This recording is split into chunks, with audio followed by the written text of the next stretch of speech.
You know, I started thinking the other day, if plastic worms are the number one bait for catching largemouth bass, why not just use night crawlers? I mean, if you ask most bass fishermen what the number one bait to catch bass is, a lot of them will say the same thing: a plastic worm. It's probably caught more bass than just about any other artificial lure ever made. So that raises a really interesting question. If bass love worms so much, why don't more bass fishermen just use a real night crawler? After all, I mean, it's the real thing. Now, right away, we run into the first obvious problem. In most bass tournaments, live bait isn't allowed. You can't show up with a bucket of night crawlers and expect to compete. Artificial lures only. That rule alone pretty much removes night crawlers from the bass fishing conversation, at least in the tournament world. But even if tournaments allowed them, there are still some problems you'd face. The biggest one is the neighborhood. I mean, if you put a real night crawler in the water, just about every fish in the lake wants a piece of it. Bluegill, crappie, perch, they'll all peck at it until there's nothing left but a bare hook. And here's something interesting if you think about it. Those same fish will usually leave a plastic worm alone. Yeah, they might peck at it a little bit. Uh, a bass may grab it, but bluegill and crappie rarely bother a plastic worm. So it makes you wonder, do these fish actually see the difference? Do they smell the difference? Somehow sense the difference? Do they have better vision or better smelling capabilities than a largemouth bass? Or is it simply that once they peck at plastic, they realize pretty quickly that it's just not food? Either way, a real worm becomes a feeding frenzy for everything except the fish you're after. And then there's the availability problem. Night crawlers aren't always easy to get. Sure, you can buy them at the bait shop if one happens to be open. But sometimes you want to fish early in the morning, long before any bait shop opens. So what do you do then? Well, when I lived in Ohio, we had another method. We didn't depend on bait shops. We'd water the ground really well under a couple of apple trees in our backyard. And then we'd go out after dark with a flashlight. And sure enough, the night crawlers, they would be everywhere. We'd catch hundreds of them. And you'd have to be fast. You'd have to be able to reach down and stop the worm from going back in their hole. But it was kind of a fun sport. And once you got into it, I mean, it wasn't hard to catch a bucket full.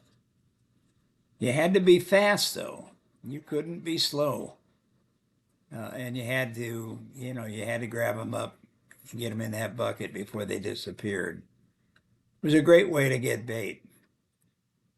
But there's another issue that shows up once you try fishing with them. If you've ever noticed, plastic worms have a certain way in the water. I mean, they behave a certain way. They basically maintain their shape no matter how hard you pull, pop, or anything else. Um, they'll remain in the shape that you basically purchased them in. They'll glide, they'll wiggle, and when you rig them right, they do look surprisingly natural. Real night crawlers, on the other hand, not so much. A lot of times they'll curl up, they'll twist, they'll ball up on the hook. Instead of looking like a long worm crawling along the bottom, they end up looking like a tangled little knot.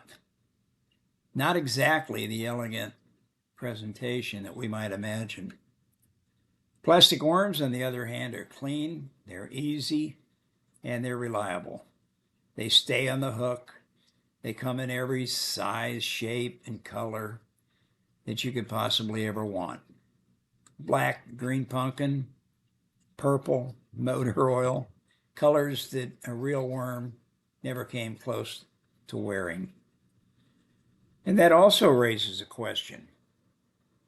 If a nightcrawler is effective, if a bass will eat a nightcrawler faster than they might eat an artificial bait, and again, I've kind of seen this to be true in my aquariums when I've raised bass.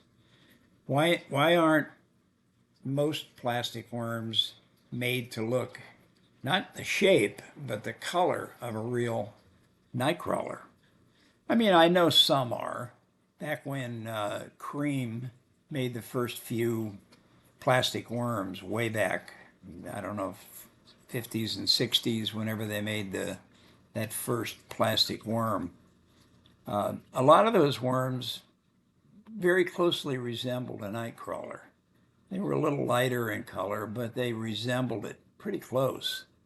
I mean, nowhere in nature are nightcrawlers blue or black with a blue tip or purple, green, bubble gum, all the different colors that you might find them today. You would think the manufacturers would want to copy the color exact, but they don't. So even though a nightcrawler might seem like the obvious choice, the humble plastic worm ends up being far more practical.